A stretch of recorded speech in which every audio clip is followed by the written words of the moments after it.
मैं विकास विश्वकर्मा आप सबका स्वागत करता हूं हमारे इस यूट्यूब चैनल। इसका नाम है विकास स्टडी पॉइंट। दोस्तों, इस वीडियो में हम बात करने वाले हैं क्लास 11 का पॉलिटिकल साइंस। ठीक है, पॉलिटिकल साइंस का सैंपल पेपर देखेंगे। हालांकि एक सैंपल पेपर मैंने ऑलरेडी अपलोड किया है, लेकिन ये सैंपल पेपर 2 अपलोड कर रहा हूं और इसके अलावा पेपर से पहले पहले यानी कि एक हफ्ता पहले सैंपल पेपर 3 भी अपलोड कर दूंगा। ये मैं सैंपल पेपर क्यों अपलोड कर रहा हूं, इसके पीछे रीजन है। अगर आप थोड़ा सा भी पढ़ते हो पॉलिटिकल साइंस, साथ ही में इन तीनों सैंपलों पेपर को अगर आपने कर लिया तो आई कैन गारंटी कि आपके 35 अबव आएंगे 40 मार्क्स में।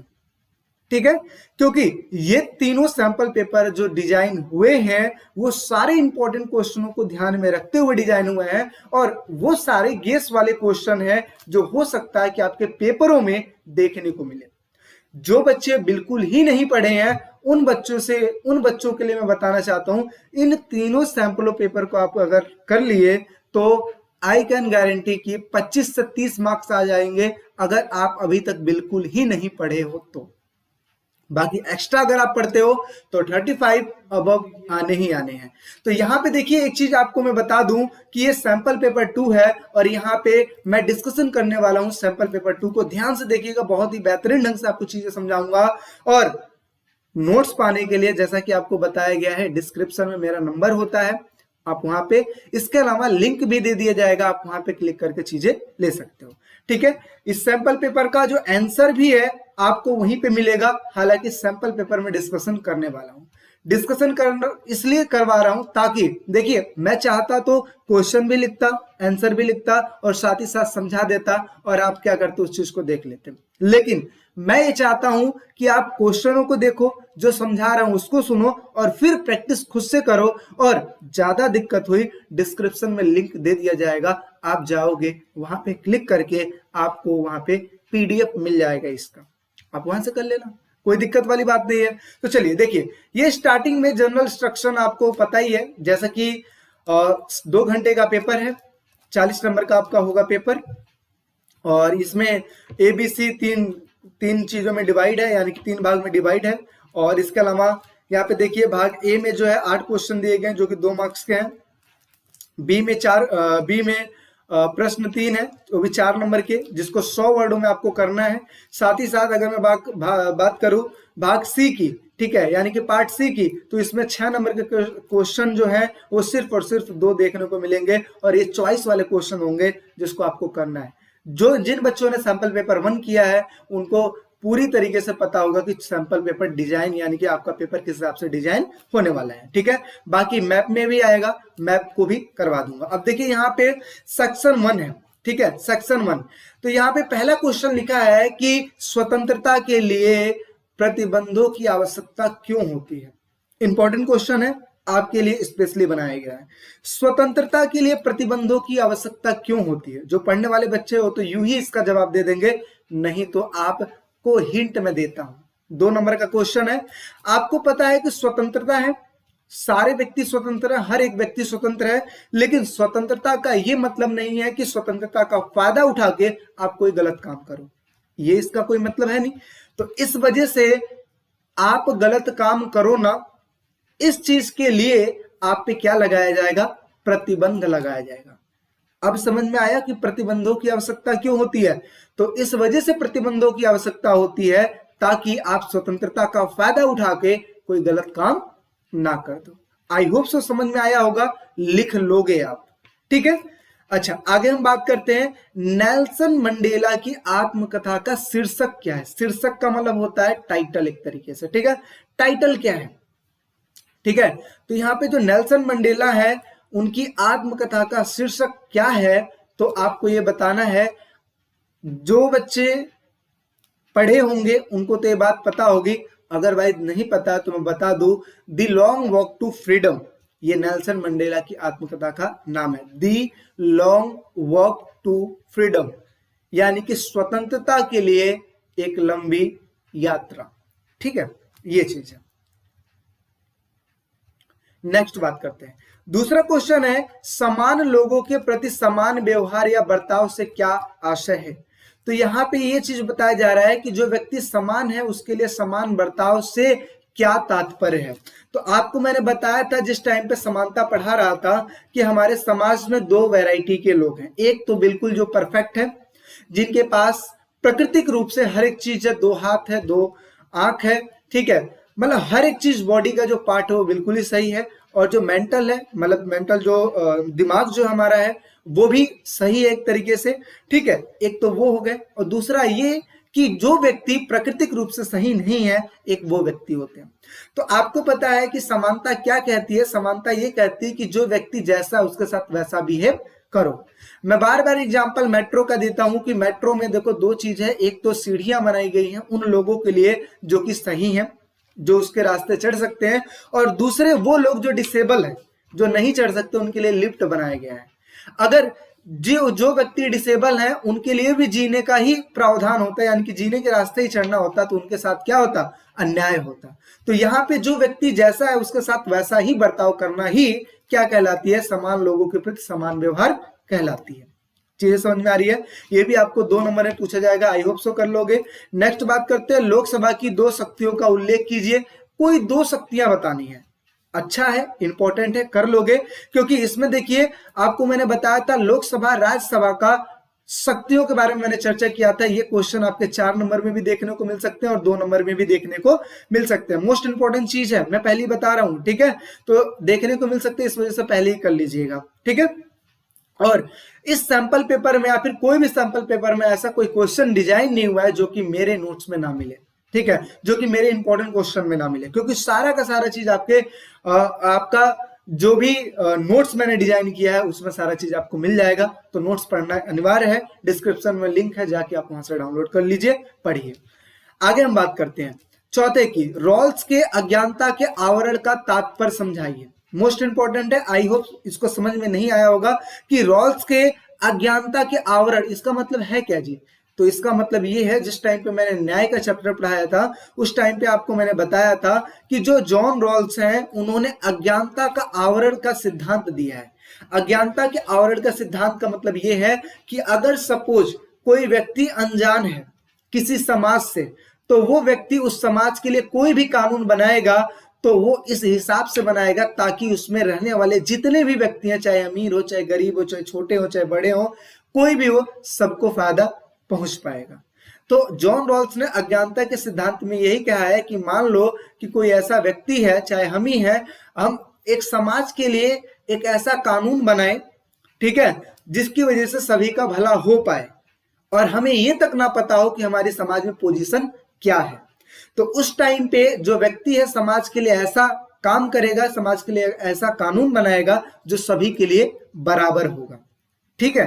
क्योंकि हमें तो ये नहीं पता ना समाज में कैसे, आज के टाइम पे आप देखते हो तो चीजों को ध्यान में रख के सारे काम किया जाता है कि भाई किसी व्यक्ति को कोई ठेस ना पहुंचे, ऐसा किया जाता है ना। लेकिन आप एक बात सोचो कि अगर उस व्यक्ति को यही नहीं पता है कि उस समाज में क्या होने वाला है या कैसा है, तो वो कोई भी कानून ऐसा बनाएगा जो सभी के लिए बराबर होगा, कोई भेदभाव वाला चीज नहीं होगा।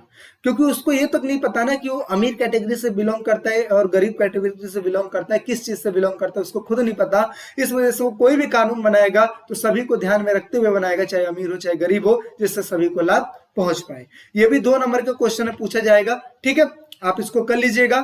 बाकी पीडीएफ का लिंक मैं जो आपको डिस्क्रिप्शन में दे दूंगा। नेक्स्ट बात करते हैं, समानता व सामाजिक न्याय के संबंधों को स्पष्ट कीजिए। ये मोस्ट इंपॉर्टेंट क्वेश्चन है। देखिए, समानता और जो न्याय है एक ही सिक्के के 2 पहलू हैं। मैं क्यों ऐसा बोल रहा हूं, क्योंकि जहां पे समानता है वहीं पे न्याय है और जहां पे अन्याय है वहीं पे असमानता है। चलो एक एग्जांपल के तौर पे मैं समझाता हूं। जैसे मान लो कि यहाँ पे एक व्यक्ति है, ठीक है, एक व्यक्ति है, मतलब व्यक्ति मान लो, बच्चे मान लो, जो मान लो, ठीक है। एक का नाम है राम और दूसरे का नाम है श्याम।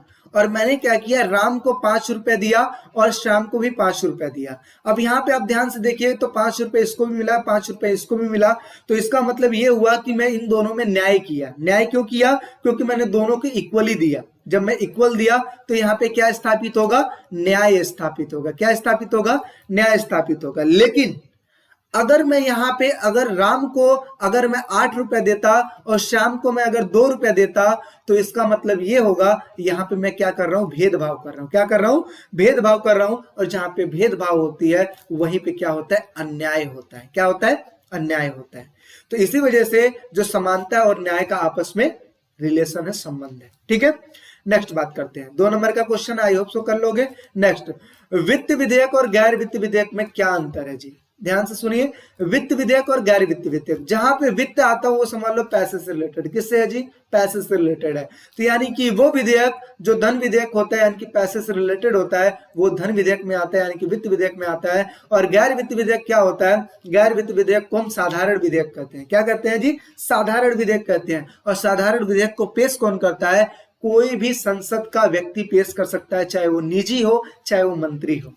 ठीक है, निजी व्यक्ति पेश कर सकता है या फिर मंत्री पेश कर सकता है साधारण विधेयक को। लेकिन अगर मैं बात करूं वित्त विधेयक की, तो वित्त विधेयक को सिर्फ और सिर्फ मंत्री पेश कर सकते हैं। और भी कहां पेश करते हैं? लोकसभा में पेश करेंगे। कहां पर करेंगे जी? लोकसभा में इसको पेश करेंगे। तो इसी वजह से इन दोनों में यही अंतर है कि वित्त विधेयक, धन विधेयक को जो है लोकसभा में पेश किया जाता है, जबकि साधारण विधेयक को कहीं भी पेश कर सकते हो।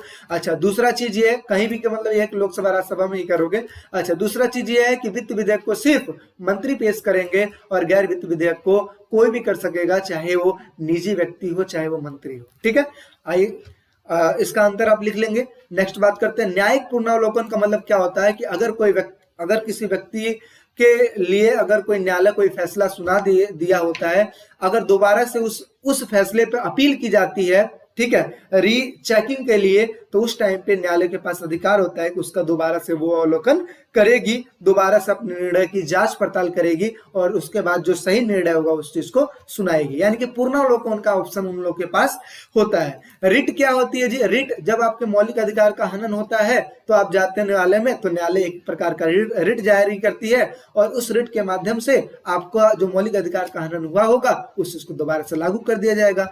याद रखिए, रिट जो होता है वो सर्वोच्च न्यायालय जो सबसे ऊपर है वो जारी करती है, और इसके अलावा 226 के हिसाब से जो उच्च न्यायालय है वो भी रिट जारी कर सकती है। ठीक है, नेक्स्ट बात करते हैं। 8वां, विभेदक बर्ताव या फिर आरक्षण समानता स्थापित करने की दिशा में महत्वपूर्ण कदम है। कैसे, किस हिसाब से? तो यहाँ पे देखिए, विभेदक बर्ताव का मतलब क्या होता है कि आप देखते हो कि भेदभाव के द्वारा या फिर आरक्षण के द्वारा समानता को कैसे स्थापित की जा सकती है। तो इसका मैं 2 एग्जांपल दूंगा। पहला एग्जांपल मैं दूंगा जो मेट्रो का मैंने एग्जांपल बताया, वहां पे देखिए, वहां पे उन व्यक्तियों के लिए जो कि डिसेबल है, जो असमान है, उनको क्या किया गया? उनके लिए एक विशेष प्रावधान किया गया, लिफ्ट का सिस्टम बनाया गया, जिसके तहत वो क्या करेंगे? वो लिफ्ट के द्वारा मेट्रो का सफर कर सकते हैं, मतलब ऊपर जाएंगे, वहां पे मेट्रो आएगी, फिर उससे सफर कर सकते हैं। लेकिन जो वैसे वाले व्यक्ति हैं उनको सीढ़ियों के रास्ते जाना पड़ेगा। यहाँ पे देखिए, भेदभाव तो किया गया है ना, लेकिन भेदभाव किया गया, लेकिन इससे स्थापित क्या हुआ? समानता ही स्थापित हुई ना। तो जो व्यक्ति जिस लायक नहीं है उसको वो चीज देना कोई भेदभाव नहीं कहलाता, बल्कि समानता ही कहलाती है। जैसे आप देखते हो कि बहुत सारे ऐसे व्यक्ति हैं जो कि गरीब थे, गरीबों को आरक्षण दिया गया, जिसकी वजह से वो भी अन्य जो समाज है, अन्य जो जनरल वर्ग है, उनके समान आ सके। तो यहाँ पे जो गवर्नमेंट जो चीजें करती है या आरक्षण जो दी जाती है वो समानता को स्थापित करने के लिए दी जाती है। तो यही है कि विभेदक यानी कि भेदभाव बर्ताव करके समानता को स्थापित किया जाता है। तो आप इसको लिख सकते हैं। आगे हम बात करते हैं, सर्वोच्च न्यायालय के न्यायाधीशों को पद से हटाने की प्रक्रिया का वर्णन कीजिए। 4 नंबर के क्वेश्चन में पूछा गया है, हो सकता है कि आपको 6 नंबर में भी देखने को मिल जाए। तो यहाँ पे सर्वोच्च न्यायालय के न्यायाधीशों को पद से कैसे हटाया जा सकता है? आपको पता है, महाभियोग के द्वारा हटाया जा सकता है। महाभियोग पेश किया जाता है, ठीक है, चाहे महाभियोग पेश किया जाता है, लोकसभा राज्यसभा में स्वीकृति होती है और स्वीकृति के माध्यम से उनको हटाया जा सकता है। पहली बात तो ये, सर्वोच्च न्यायालय के न्यायाधीश को हटाना इतना सिंपल तो है नहीं कि उनको कोई भी हटा सकता है, ऐसा कोई सिंपल नहीं है। इसमें प्रोसेस ये है, सबसे पहली चीज है कि उनके इंजाम लगा के उन पे कदाचार सिद्ध करना होगा और उसके बाद उनको हटाने की प्रक्रिया स्टार्ट होगी। संसद में विशेष बहुमत के द्वारा, विशेष बहुमत जब मिलेगी तब जाके वो कोई भी काम करेंगे और उनको हटाया जा सकता है। ठीक है, तो यहाँ पे हटाने की प्रक्रिया जो है बहुत ही हार्ड है। नेक्स्ट बात करते हैं। अगला है नकारात्मक और सकारात्मक स्वतंत्रता में क्या अंतर है जी? तो नकारात्मक स्वतंत्रता और सकारात्मक में क्या अंतर है? तो आपको पता है कि ये मोस्ट इंपॉर्टेंट क्वेश्चन है और मैंने बार बार इसका जिक्र किया है, चाहे इंपॉर्टेंट क्वेश्चन हो चाहे नोट्स हो, क्योंकि नकारात्मक स्वतंत्रता वह स्वतंत्रता होती है जो कहती है कि व्यक्ति को इतना फ्रीडम दे दो कि चाहे जो मर्जी वो करे, मतलब कानून का शासन जितना कम हो उतना ही नकारात्मक स्वतंत्रता कहती है सही है। लेकिन सकारात्मक कहती है कि हम व्यक्ति को उतना ही स्वतंत्र रखेंगे जितना कि वो स्वतंत्र रह पाए और कोई गलत काम ना करे, ये सकारात्मक स्वतंत्रता कहती है। ठीक है, सकारात्मक स्वतंत्रता कहती है कि जो कानून है हमारे स्वतंत्रता को बनाए रखने के लिए बनाए गए हैं, लेकिन नकारात्मक कहती है कि जो कानून है वो हमारे स्वतंत्रता को कम करने के लिए, कम रखने के लिए बनाई गई है।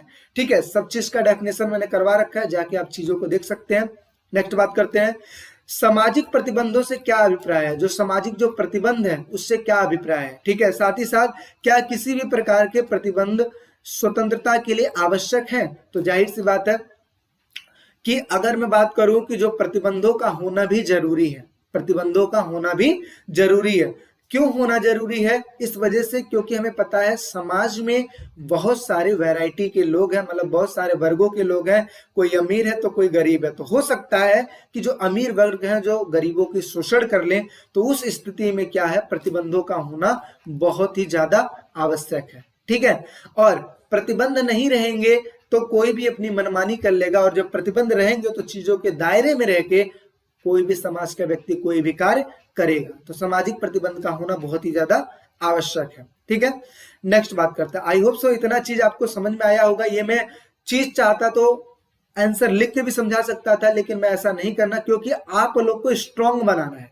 स्ट्रांग बनाना मेरा उद्देश्य है, क्योंकि अगर आपको हम सारे चीज ऐसे ही यूं ही प्रोवाइड कर देंगे तब तो आपको आदत सी बन जाएगी क्वेश्चन और आंसर करने की। तो इस वजह से क्वेश्चन को समझिए और आंसर खुद से दीजिए। इससे आगे चल के आप जब बीए करेंगे, ग्रेजुएशन में जाएंगे, तो उस टाइम पे आपको किसी भी ट्यूशन की जरूरत नहीं होगी और अपने दिमाग से काम लेंगे। ठीक है, तो ये चीज है। अब यहाँ पे हम बात करेंगे मैप की। तो मैप बहुत सारे बच्चों की दिक्कत है, तो मैप ध्यान से देखिएगा। मैप कैसे करेंगे? सबसे पहले आपको क्वेश्चन ऐसे दिए जाएंगे कि दिए गए मानचित्रों में राज्यों को पहचान करके इन बॉक्सों में भरिए। तो आपको करना क्या है, आपको अपने जो आंसर सीट है, आंसर सीट में ऐसे कॉलम बना लेने हैं। ठीक है, जिसमें 3 टाइप्स की ऐसी चीज लिखनी है कि क्रम संख्या, संबंधित अक्षर और राज्य का नाम, ये तीनों चीज लिखनी है। और लिखने के बाद आपको मैप में देखना है। तो मैप में क्या देखोगे, तो यहाँ पे देखिए, सबसे पहले मैप में आपने देखा ABCD इस तरीके से चीजें लिखी हुई हैं। अब सपोज आपको सबसे पहले ध्यान आया कि मैं तो यूपी से बिलोंग करता हूं, तो यूपी तो आपको पता ही है, क्योंकि मैप भरना तो मैंने सिखाया ही था आपको। ठीक है, कौन सा राज्य कहाँ पे है। तो आपने सोचा कि मैं तो यूपी से बिलोंग करता हूं, सोचा नहीं बल्कि आप करते ही हो यूपी से बिलोंग। तो आप देखोगे ये जो सी नंबर है ये तो यूपी है, तो आप यहाँ पे क्या करोगे, यहाँ पे सी लिखोगे। क्या लिखोगे? सी लिखोगे, और यहाँ पे लिखोगे उत्तर प्रदेश। क्या लिखोगे? उत्तर प्रदेश। ठीक, क्योंकि सबसे पहले आपको सी आता था। फिर आपको ध्यान में आया ये तो ए जो लिखा हुआ है ये तो है तेलंगाना, तो आप यहाँ पे भरोगे ए और यहाँ पे लिखोगे तेलंगाना। ठीक है, अच्छा, इसके बाद आपको समझ में आया ये तो मुंबई है, तो मुंबई कहाँ पे? महाराष्ट्र में है, तो ये तो होगी महाराष्ट्र। तो यहाँ पे लिखोगे डी, और डी के आगे क्या लिखोगे? महाराष्ट्र। ठीक है, अच्छा, आगे हम बात करते हैं। फिर उसके बाद आपको ध्यान आया कि सर ने बताया था कि ये तो है बांग्लादेश, और बांग्लादेश के पश्चिम में है वेस्ट बंगाल यानी कि पश्चिम बंगाल। तो यहाँ पे आप लिख दोगे बी, और यहाँ पे लिख दोगे पश्चिम बंगाल। अब देखो कितना इजी है। इस तरीके से आपको 4 नंबर लेने से कोई रोक ही नहीं सकता है, 4 नंबर आपको मिल गए। तो इस तरीके से आप चीजों को भरेंगे। ठीक है, मैप का क्वेश्चन आप ऐसे कर लीजिएगा। नेक्स्ट बात करते हैं। अगला देखिए क्या लिखा है यहाँ पे कि राष्ट्रपति की स्थिति और कार्यों का वर्णन कीजिए। तो यहाँ पे स्थिति का मतलब क्या होता है कि राष्ट्रपति आखिर चुना कैसे जाता है, उसकी क्या पोजीशन होती है, उसके बारे में आपको लिखना है। तो सबसे पहले चुना कैसे जाता है, एकल संक्रमणी मत पद्धति के द्वारा इसका चुनाव होता है। संसद के लोग भाग लेते हैं, विधानसभा के लोग भी इसमें भाग लेते हैं। साथ ही साथ अगर देखा जाए तो इनकी योग्यता भी देखी जाती है।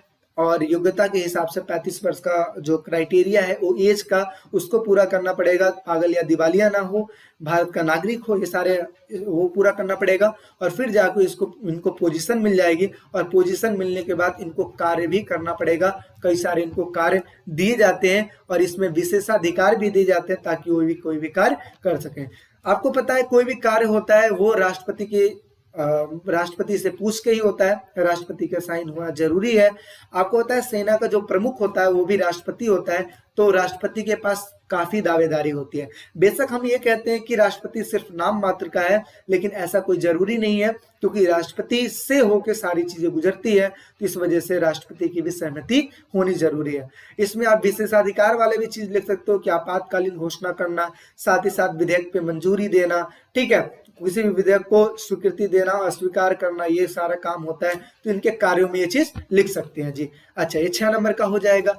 आगे बात करते हैं कि क्या राष्ट्रपति मंत्रिपरिषद की सलाह मानने के लिए बाध्य है, तो आप इसमें कहोगे राष्ट्रपति जो है मंत्रिपरिषद की सलाह मानने के लिए बिल्कुल ही बाध्य नहीं है। ठीक है, बाध्य क्यों नहीं है? क्योंकि राष्ट्रपति जो है मंत्रिपरिषद सलाह देती है राष्ट्रपति को कोई भी कार्य करने के लिए, लेकिन राष्ट्रपति अपनी विवेक का यूज करके कोई भी कार्य करता है। लेकिन यहाँ पे एक चीज और दिया गया है कि मंत्रिपरिषद, जैसे मान लो कोई विधेयक बनाया जा रहा है, कोई कानून बनाया जा रहा है, तो उस टाइम पे राष्ट्रपति के पास अगर वो विधेयक जाता है, लोकसभा राज्यसभा पास कर देती है, फिर राष्ट्रपति के पास जाता है, तो राष्ट्रपति पुनर्जांच के लिए दोबारा भेज सकता है, और भेजने के बाद जब दोबारा रिटर्न जाता है राष्ट्रपति के पास, तो राष्ट्रपति को उस पर साइन करना पड़ता है। लेकिन यहाँ पे राष्ट्रपति के पास विशेषाधिकार होता है, यानी कि वीटो पावर होता है, जिसके तहत वो उस कानून को बनने से रोक सकता है। ठीक है, तो यहाँ पे आप समझ सकते हो कि जो मंत्रिपरिषद की सलाह मानने के लिए राष्ट्रपति बाध्य नहीं होता है, इस चीज को आपको लिखना है। ठीक है, नेक्स्ट बात करते हैं। 13वां क्वेश्चन है, लास्ट क्वेश्चन है 6 नंबर का, कि एक अध्यापक और एक फैक्ट्री मजदूर के वेतन के अंतर को क्या आप समानता मानते हैं? समानता नहीं मानते, क्या आप असमानता मानते हैं? यदि नहीं तो क्यों? ठीक है, तो यहाँ पे आपको सिंपल सी चीज समझ में आनी चाहिए कि एक अध्यापक का काम अलग होता है और एक फैक्ट्री मजदूर का काम अलग होता है, और जाहिर सी बात है कि इन्हीं के हिसाब से इनको सैलरी भी दी जाती है। अध्यापक का काम जैसा है उसके हिसाब से सैलरी दी जाती है, और एक फैक्ट्री मजदूर का काम कैसा है उसी के हिसाब से उसकी सैलरी दी जाती है। दोनों का क्राइटेरिया अलग होता है, दोनों की क्वालिफिकेशन भी अलग होती है, दोनों का काम अलग होता है, इस वजह से यहाँ पे सैलरी दोनों की अलग अलग होती है। और हमने एक चीज और पढ़ा है, समान लोगों के साथ समान व्यवहार करना, यानी कि जो व्यक्ति जैसा है उसको वही चीज वो चीज देना। अगर अध्यापक क्या कर रहा है, बच्चों का भविष्य बना रहा है, तो जाहिर सी बात उसको ज्यादा सैलरी मिलेगी। और एक जो फैक्ट्री मजदूर है, किसी भी वस्तु का प्रोडक्शन कर रहा है, तो उसकी योग्यता के अनुसार, उसकी क्वालिफिकेशन के अनुसार, उसके कार्यों के अनुसार उनको सैलरी मिलेगी। तो ये अपने विवेक का यूज करके आप इन क्वेश्चन का आंसर दे सकते हो। और लास्ट में क्या लिखा है कि क्या प्राकृतिक विभिन्नताएं सदैव अपरिवर्तनीय होती है, यानी कि जो प्राकृतिक जो भेदभाव कर देती है, भेदभाव का मतलब होता है जो असमानताएं हो जाती है। जैसे देखते हो कई सारे बच्चे ऐसे होते हैं जो बचपन में विकलांग होते हैं, कई सारे ऐसे होते हैं जो मेंटल डिस्टर्ब होते हैं, कई सारे ऐसे बच्चे होते हैं जिनको बचपन से ब्लाइंड होते हैं, है ना, बहुत सारी चीज होती है। तो क्या ये चीज अपरिवर्तनीय है, इसको चेंज नहीं किया जा सकता है? तो इसका अर्थ है कि काफी हद तक चीजें हम चेंज कर सकते हैं, क्योंकि विज्ञान और जो हमारा चिकित्सा है वो काफी हद तक चीजों को सही कर देता है। बट हम ये कहते हैं कि प्रॉपर तरीके से, पूरी तरीके से चेंज कर देता है, तो ये पॉसिबल नहीं है। हाँ, कोशिश की जाती है कि जो उनकी कमियां हैं उसको दूर किया जा सके। ठीक है, तो अपने विचार इसमें आप स्पष्ट कर सकते हो। तो इस तरीके से आप देख सकते हो कि 13वें क्वेश्चन का हमने आंसर दे दिया।